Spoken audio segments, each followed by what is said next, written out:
So the raid milestone rewards for Silver Surfer numbers are here, and it's a bit controversial. Now, I want to ask a rhetorical question, though, before we get started in going over all the salt and the math and all of this good stuff.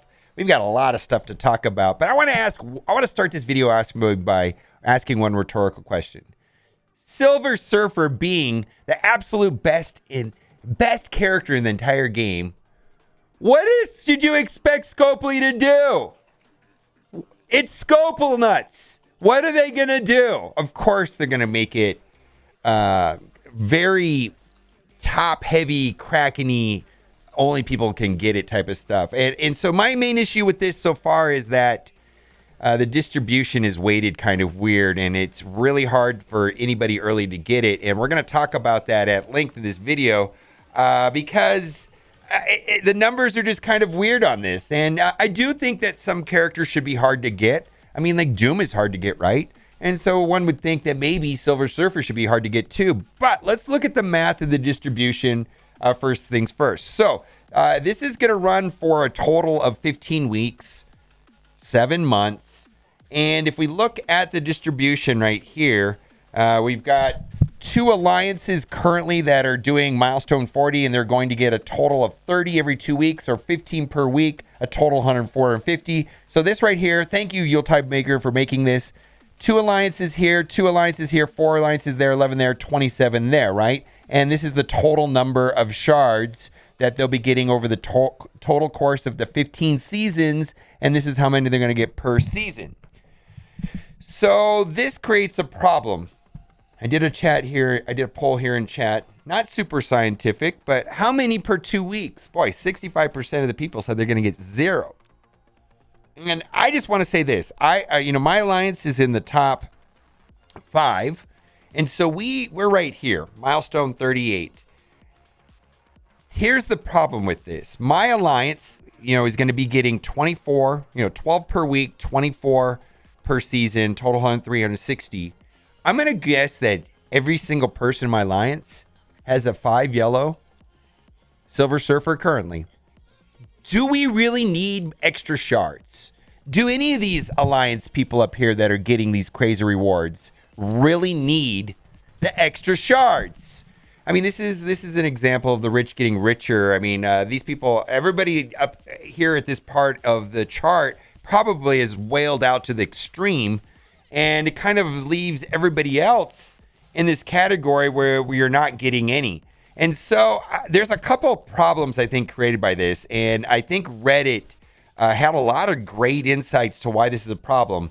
Milestone 28 for Silver Surfer. Again, Silver Surfer. Are you kidding? How is this even fair for guilds who can't get milestone 28 and up? And then right here, this is the one that really kind of struck a chord for me. RIP to casual alliances then. There's going to be some serious problems going on with alliances where suddenly, just magically overnight, right now as of today, it's important to do well in raids. What happens to all these casual alliances? This is going to be a huge amount of upheaval in the game and recruitment and alliances. It's going to be a big problem because there's going to be people that care about getting Silver Surfer, and those people are going to be super annoyed with the people if the alliance is casual. And there's going to be this divide of, people that want to be in a full alliance, because getting to 100 on a raid is really annoying. Now, let's talk about this. This is kind of an interesting thing, and I think it's going to come down to being able to do 7.5 and coming down to Doom to get the points. And I'm going to talk about the difference between U7.5 and Doom here in a minute. And I got a message here from Sith Lord Fluffy, which I thought was very interesting. And he says, my alliance does 7.5 and 4.1 daily with weekly 100% pushes on 4.2. I expect us to get 150 shards for the milestones. We are at 3 to 5% in the raid. So they are the top 3 to 5% in the raid season points, and usually finish the last milestones before the G15 armory. So milestone 32 is where we finish.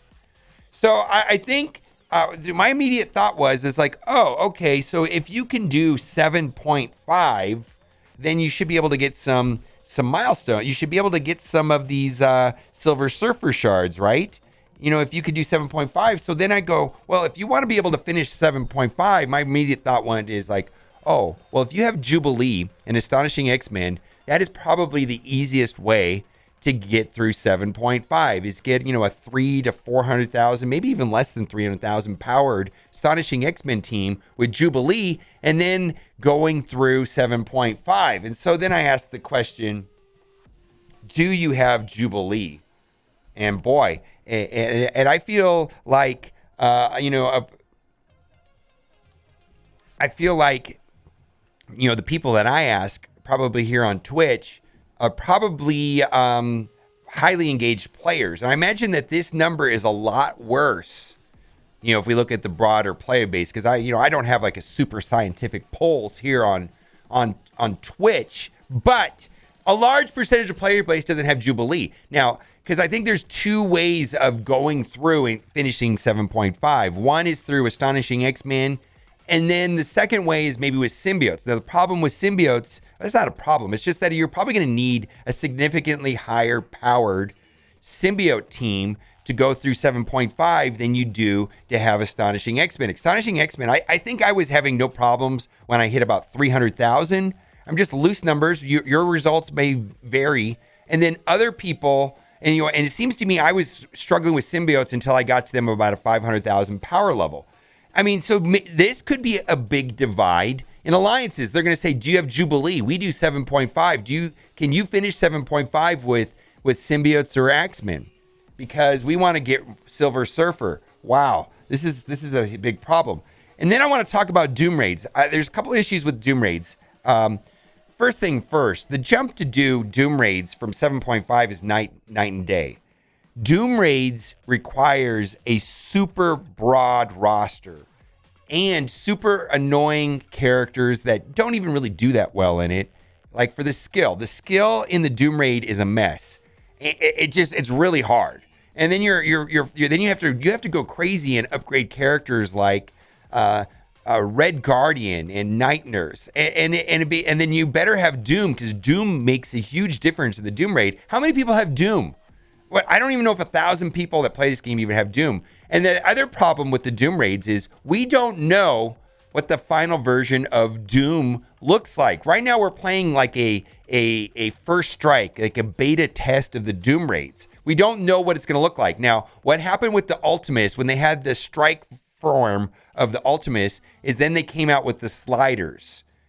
And I remember that being well received. When they went from the first version of Ultimus 7 and then they went to the sliders where they had 7.0, 7.1. We don't, because they said they're not going to do that with the Doom Raids, or that's going to line up with the ISO, the blue ISO weight. And so we don't know what that looks like. But right now, if you're doing the Doom Raids, I mean, it's a very small percentage. It's extreme in-game content to do the Doom Raids. But I think if you want to get any, or a small amount of Silver Surfer shards, you're probably going to have Jubilee or Silver or symbiotes to go through 7.5. And so this is my main issue with this entire event, is that why is it stacked so heavily to the top?